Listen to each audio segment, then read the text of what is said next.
The views and opinions on this show do not necessarily reflect the views of ESPN Tucson 1490 AM, 94.9 HD Channel 4, or the Arizona Lotus Corporation. Welcome to Spears and Ali on ESPN Tucson. Justin Spears, I like that. With Justin Spears and Ali Farhang on 1490 AM, 94.9 HD Channel 4, ESPN Tucson. Brought to you by Tucson Federal Credit Union, the Volpe team at Nova Home Loans, and Rightway Heating, Cooling, and Plumbing. I want to be entertaining, but I'm not stupid enough to compare myself to Ali. All right, I am Justin Spears, and I'm doing Spears and Ali solo because Ali just ran through the wall, and I don't know where he's at right now. So it never fails, dude. I'm sorry, it never fails. And I'm just watching like an outside linebacker, one of the many great outside linebackers we had, blindside a quarterback. So that's what's going through my head. We got Alex Kozora from Steelers Depot on, and other than doing great Steelers content, Steelers Depot, Dave, Alex, man, they do a great job with their team getting into the draft. And Alex, welcome to Spears and Ali. And I want to ask you about some position groups in this year's draft. And although the first one I'm going to ask you about is not, I mean, allegedly the pundits are saying it's not as strong as it has been like last year, we still got to talk about quarterbacks. And other than Cam Ward, I know you guys have done a deep dive on quarterbacks because the Steelers may be taking a quarterback in this draft. Who are two or three of the other guys other than Cam Ward who's going to go number one to Tennessee that you've looked at and your evaluation of them? And is there a guy out there that you're like, you know what, people aren't talking about this guy enough? He could actually be a steal later in the draft. Yeah, thanks for having me on, guys. I appreciate it. The one guy to answer your latter question that I think is kind of flying under the radar is Will Howard out of Ohio State. And it's kind of funny to say because he's the guy who led Ohio State to a national title and had that great performance down the stretch. And that's important to teams to see you play your best under pressure in the most weighty moments, especially for an old school team like Pittsburgh that loves quarterbacks who win, just that old school mentality. But he's a guy that has touch, accuracy, and can make plays from within the pocket. Certainly athleticism, out of structure abilities become more and more important in today's NFL, but still 80% of your plays are made from within the pocket. Who can do that? I think Will Howard does that at a pretty high level. Yes, he had a lot of great talent at Ohio State, but it's not like he was being bailed out by spectacular catches repeatedly. Those balls were dropped in the bucket for Emeka Egbuka, for Jeremiah Smith. So I like him. The other quarterbacks to talk about, Shedeur Sanders. Where will he go? Talk about a true wild card. Could it be Pittsburgh? I think Pittsburgh certainly would consider him at 21 if he falls to them. Jalen Milroe, really athletic. I like the guy. Just to me, the fatal flaw is accuracy. The short intermediate game is so inconsistent. Can you trust him to just run your offense, do the basic things, make the layups, as Mike Tomlin says? And Jackson Dart, I like a lot about his game. There's nothing I love about his game. He's got a lot of B grades for me in accuracy and arm strength and mobility. Where is the standout trait that separates him? He's a really tough, competitive guy. I give him credit for that. Maybe to a fault, will run himself into injury risks, but do you see a standout trait that will define him and make him a first-round quarterback? I struggle with that, but I really think, to your point, Cam Ward's going first overall. That's what we know. Everything else, we have no idea what's going to happen with these quarterbacks. They are truly up in the air starting draft weekend. Jackson Dart, interesting quarterback prospect. I kind of feel like he's getting the Will Levis treatment, like he's rising and could be a high-round pick, but I don't know. Am I missing something? Because I feel like he is maybe the third or fourth best quarterback, but some pundits are talking about him maybe even being the best quarterback in this draft class. He's a guy that got a lot of buzz at the Senior Bowl with a good Senior Bowl week down in Mobile. And listen, I think teams will love him. I think he'll be able to rally guys in the locker room because of that tough grittiness. This guy, I think his coach has said, never slid, just would always go for that extra yard. And you have to appreciate that, but it does create that additional potential injury risk. I mean, I think there's a lot of good in his game. I just wonder where is the great in Jackson Dart's game. And then plus, there is the offense, which is not an impossible learning curve, but he's coming from a Lane Kiffin style that was a lot of RPO, a lot of, not true pro reads and not a lot of work under center. He'll have to, pick those things up for the NFL. So that does create additional projection. But yeah, there's even Tyler Shough from Louisville, who I think will be a top 50 pick and maybe even a late first round kind of a guy. He's 26 years old, but old school pocket passer that had a really good year for Louisville, kind of similar to Will Howard. We can stand and deliver. So that's another name to consider. But again, these quarterbacks are all over the map. Has there been any talk about Jalen Milroe out of Alabama? I mean, I know he's got all the physical attributes. from the shoulders up, he's a very smart guy. He's very intelligent. Do you think a guy like that, with all the tools, with a year of development under a good coaching staff, do you think that that's a guy that can be something in the NFL? He could, but potential is a dangerous word. We've had that associated with quarterbacks before. And I think accuracy, while that can be fixed, and you look at a Josh Allen, the way the Buffalo remapped his mechanics to make him a really accurate passer, is proof it is possible. And I'm with you. I think Milroe's a bright guy. He won the William B. Campbell Award, which is the academic Heisman. But it's just, do you want to take that chance? And you just don't know if you can truly fix it or not. And there was volatility, just so many missed layups on those screen passes on RPOs, the short, quick game that will frustrate the heck out of coaches. So he's athletic. He's got a big arm. He's got moments of brilliance, but can you find that consistency? I just have a lot of concerns with that. And for a potential first round kind of a guy where Pittsburgh is sitting, that is for me too big of a risk to take. Yeah. So connecting this to the Pittsburgh Steelers, so we already know that the Steelers and Aaron Rodgers, that's a thing that is most likely going to happen. But as far as insurance goes, do you think the Steelers go get a quarterback early in the draft to make sure that, just in case this Aaron Rodgers thing doesn't work out, they have an option? Well, I think they will come away from draft weekend with a quarterback in general. They have done too much homework on this class to, I think, not take one. They would like some stability, somebody on a 4-year contract, because they've turned this quarterback room over in back-to-back years where they've had completely brand new quarterback rooms. That is not sustainable. That is not tenets of success. To your point, early rounds, I view Rodgers and a first-round quarterback as independent equations. Rodgers should have no bearing on the long-term future of the position. He is a one-year guy, play in 2025, maybe 2026, but you can't assume that, obviously. So if there's a guy that you love, that you believe can be a 10-year future starter, Rodgers has nothing to do with that. Pittsburgh does not want a rookie to play right away. They want a veteran who can lead this team. So this could be a Rodgers for 2025 thing if that happens, and then you turn to the rookie in 2026 and hand the baton off that way. So I think they're really independent, and Rodgers' situation should have zero bearing on whether or not Pittsburgh drafts a quarterback in the first round, or frankly at all in this weekend's draft. Alex and I agree. Will Howard in the third round is good, but no first round quarterback, please. Yeah. And we'll get to the next segment where I think we should draft, which is defensive line. But I want to turn to running backs. Probably the deepest class, a position group in the entire draft. Two guys in particular that I think are not really getting a lot of publicity because they didn't really play last year are Ollie Gordon of Oklahoma State and our own Arizona's Corey Krosky-Merritt. Those guys, I think, are uber talented, and really they're being downgraded because there's not a lot of tape on them through injury or not being eligible. What do you think about those two guys? And then tell us a little bit about the position group of running backs from a broad perspective.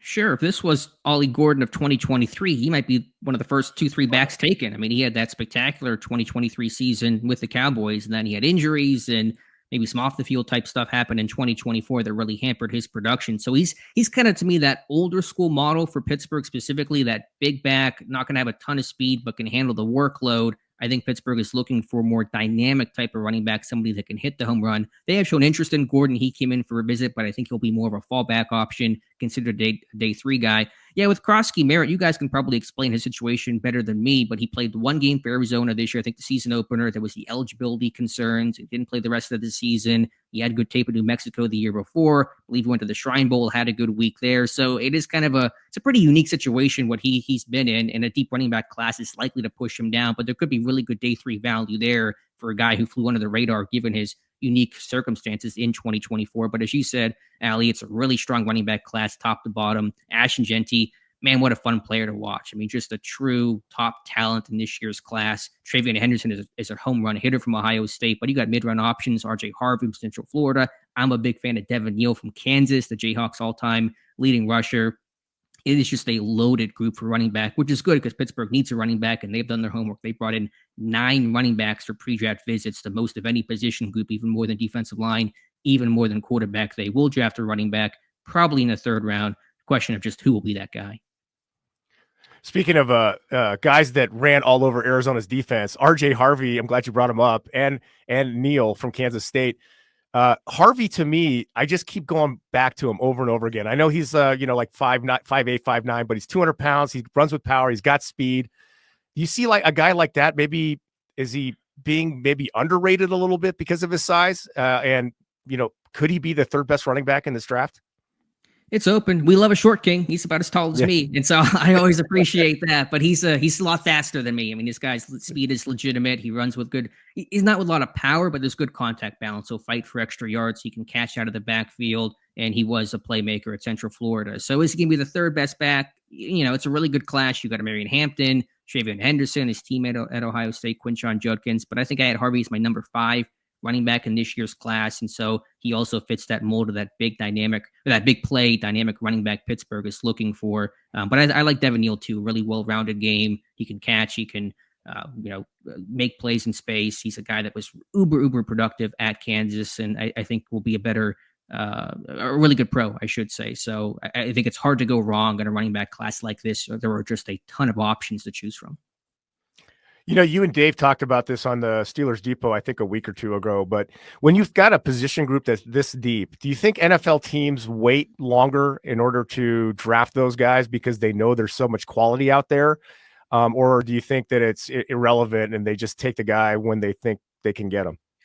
It's a really good question. It's probably case by case, and it's a little hard to answer in a vacuum. There's certainly merit to the idea. I wouldn't call it irrelevant, but it just depends on, a class is deep, but if it's also really strong and talented, like running back, do you pass up on, you take a lesser talent, a lower graded player in another position? Do you want to do that? It just depends on a lot of factors. So, with running back, the positional value is a little bit less. And so that may influence teams to take, say, a wide receiver early in a weaker class like wide receiver. But it just really depends on the board, depends on your team needs, what other position groups are like. Are those position groups weak or strong? So it's a lot of variables. But I think certainly you want to look at the strengths and weaknesses of classes in general to help navigate your draft plans for sure.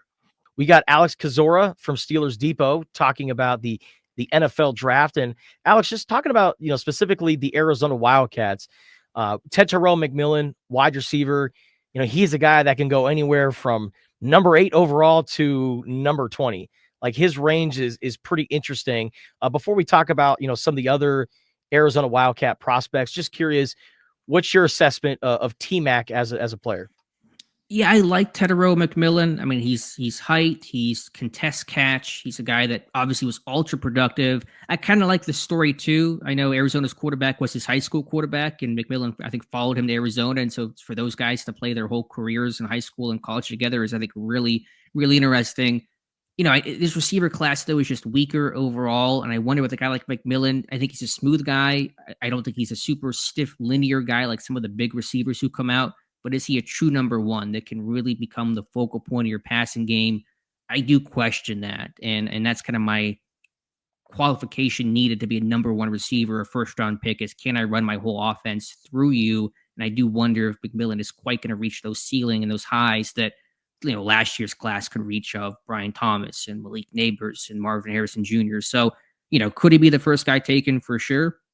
But I know Matthew Golden's making a late push as well. And I think there's a good chance Matthew Golden's the first receiver. So I think McMillan can be a good receiver.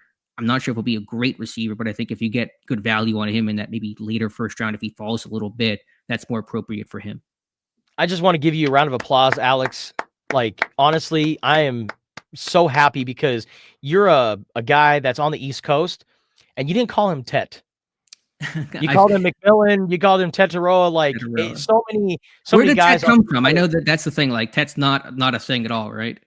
It happened at Big 12 Media Day. I heard it. I'm like, who the bleep is Tet? And who started this? And all of a sudden, it just like that was like the match that sparked the national phenomenon of calling him Tet. And I'm like, dude, not a single person in his circle at Arizona calls him Tet.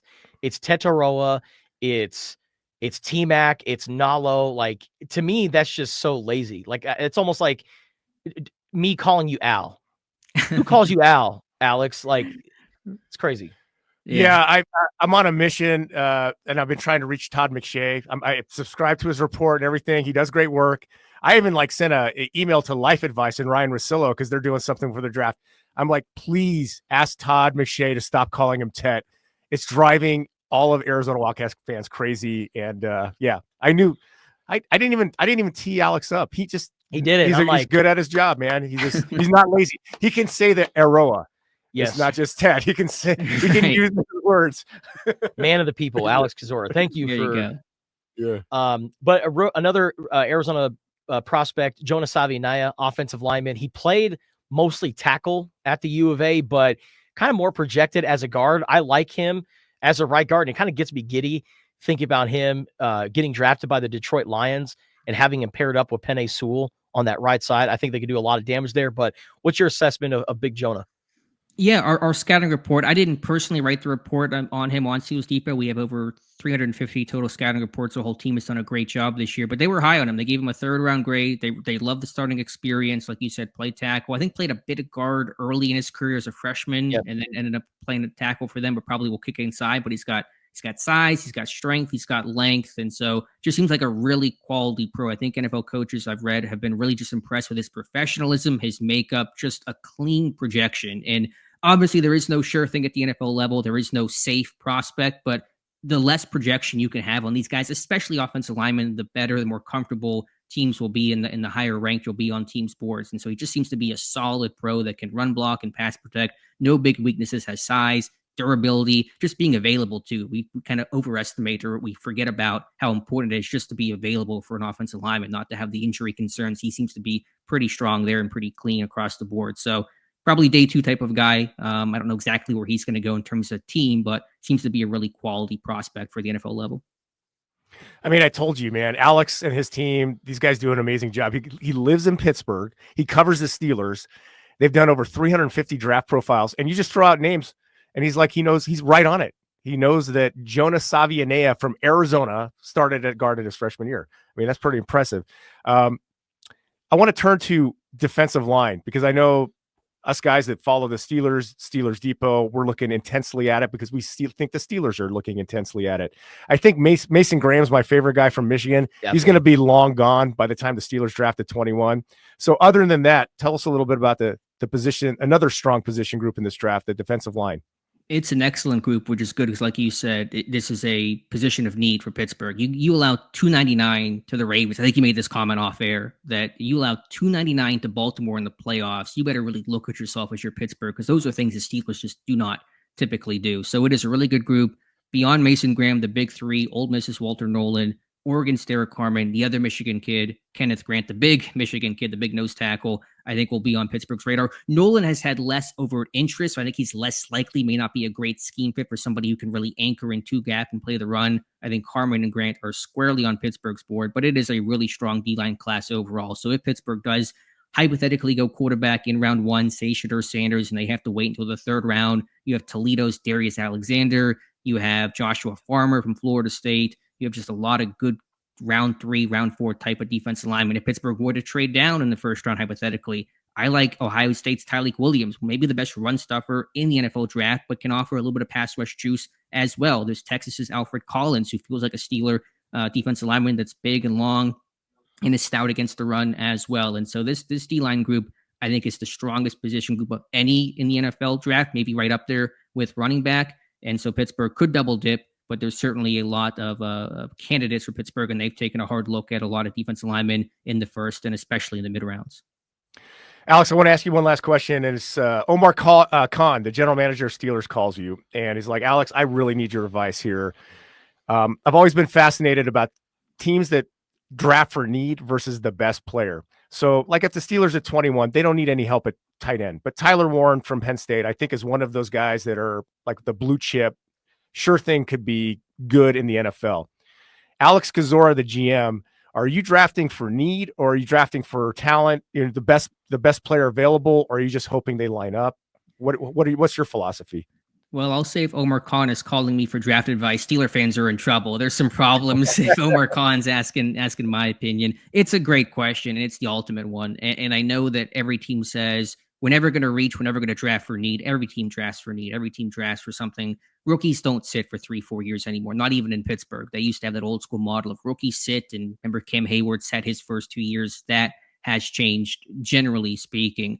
I always say that for teams, especially Pittsburgh, they select where need and value intersect at its highest point. You don't want to reach, which Pittsburgh has done in the past, but you don't want to completely ignore your own needs and guys who can immediately play and make an impact, especially for a team like Pittsburgh, right or wrong, that believes they can compete. They want to win a playoff game. They want to break this playoff drought. They want guys who can get on the field right away. So, if a Tyler Warren falls, it's a great discussion. Depends on a lot of factors. Who else is there? What is your grade on him? Anything medically speaking, he didn't work out in the pre-draft process. Don't think it's a big concern, but it is notable. So my boilerplate answer I always give is just where need and value intersect. It's always a position of need, but there's got to be some value justification to it as well. And of course, if it's quarterback, that's always the elephant in the room. Either your team with a quarterback or your team searching for a quarterback, in Pittsburgh clearly in the latter camp. So that's going to be the real wild card that could totally turn this draft on its head. Like I told him off the air, I am totally flummoxed by my Pittsburgh Steelers offseason because there's so many questions. And usually there's more answers than questions going into the draft. This year, I think, is a little bit different. Yeah, man. Alex, thank you for being on with us, man. Love always chopping it up with you, especially when it comes to football and the draft. You can check out Alex on X at Alex_Kozora, K-O. And also SteelersDepot.com. They do great work. Whether you're a Steelers fan or you just love football, like you said, they've done 350 draft evaluations here. Alex, you guys do a great job. Send my best to Dave. And again, thanks for being on. Yeah, thank you guys. I always appreciate it. Have me on anytime. And thank you again.